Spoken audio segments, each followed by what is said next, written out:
Na luta do bem contra o mal, o povo sempre contribui com os mortos.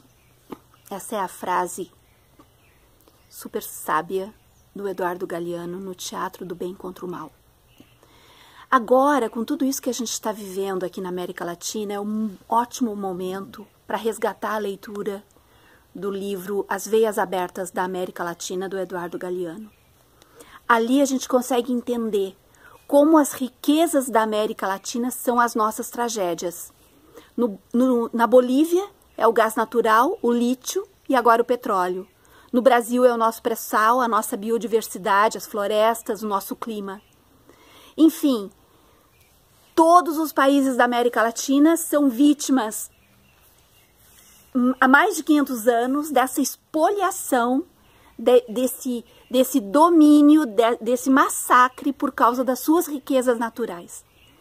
Então, o que está acontecendo agora na Bolívia é muito parecido com o golpe que aconteceu no Brasil, né? Tem os ingredientes militar, gospel, ruralista e miliciano, da mesma forma que o golpe brasileiro, né?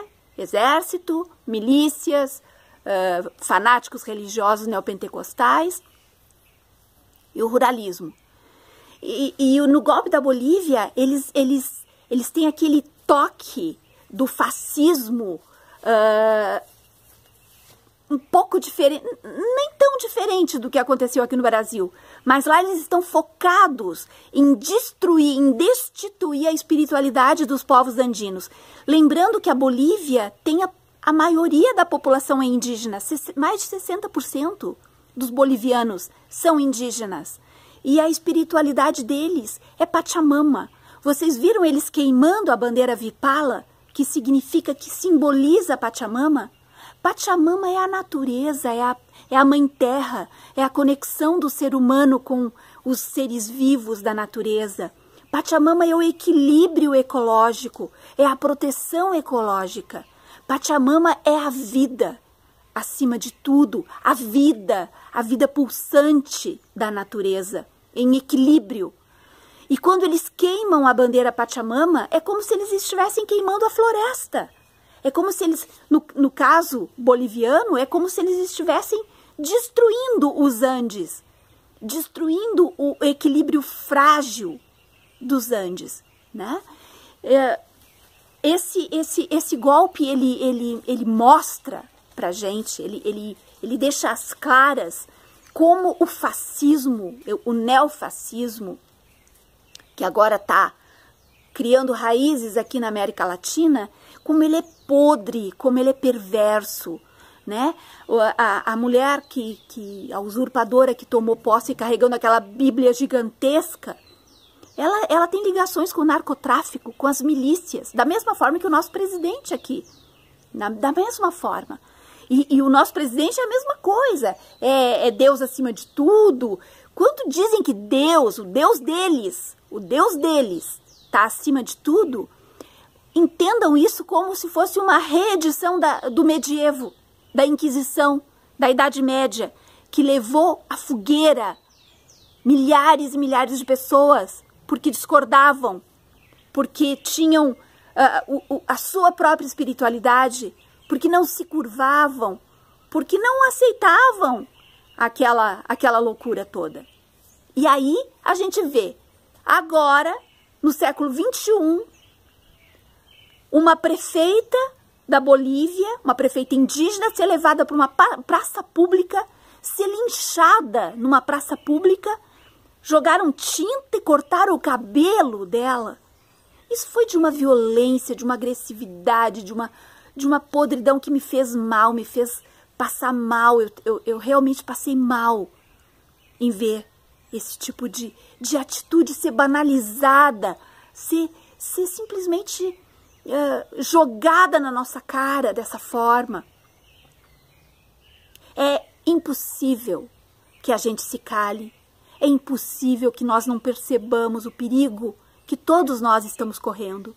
Aqui no Brasil, essa milícia que tomou conta, já fez quantas vítimas? No Rio de Janeiro, aquele governador miliciano apoiado pela mesma milícia que apoia o presidente da República. Quantas crianças aquele homem já assassinou? Quantas pessoas, quantos adolescentes aquele homem já assassinou, usando a sua polícia genocida como instrumento?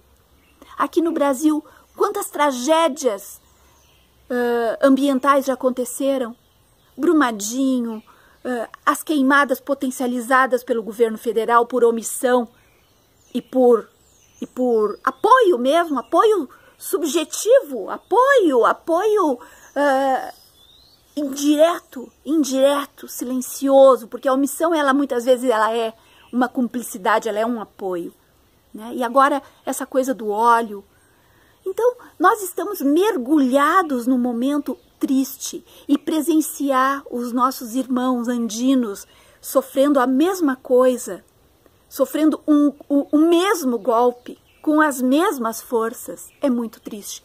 No Chile, o que a gente vê é diferente. No Chile, nós vemos a população, depois de 30 anos de massacre trabalhista e previdenciário, uma população sem aposentadoria, sem direitos trabalhistas, sem férias, sem nenhum tipo de amparo social, sem saúde pública. Eles aguentaram 30 anos. Quantos anos aqui no Brasil nós vamos aguentar? Quantos anos? Sem aposentadoria, sem SUS, né? Para levar, para as pessoas poderem ser atendidas.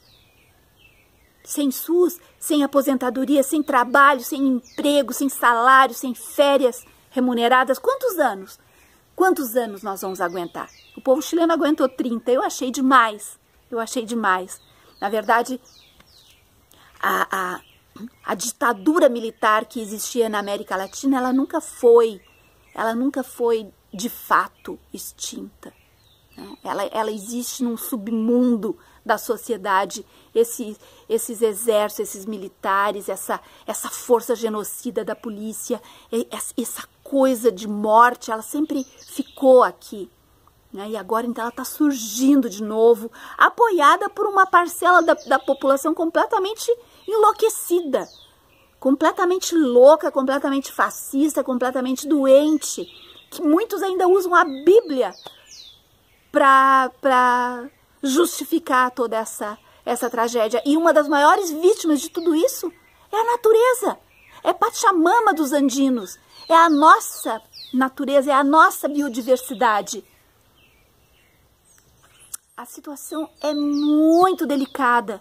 O que nós precisamos fazer é continuar informando as pessoas. Continuar informando, porque quando queimaram a bandeira Vipala, que simboliza Pachamama, queimaram um pouco da nossa floresta, queimaram um pouco dos Andes, destruíram o meio ambiente da América Latina, porque os povos indígenas, os povos originários, são os herdeiros espirituais dos protetores dos Andes, o povo boliviano, os indígenas bolivianos, e dos protetores da floresta, os nossos indígenas. Protegê-los e defendê-los e nos levantar quando vemos que estão sendo massacrados é o mínimo que podemos fazer, porque depois deles seremos nós. O fascismo não perdoa ninguém, o fascismo não deixa ninguém de fora da fila do extermínio. Tenham isso sempre em mente. Até a próxima.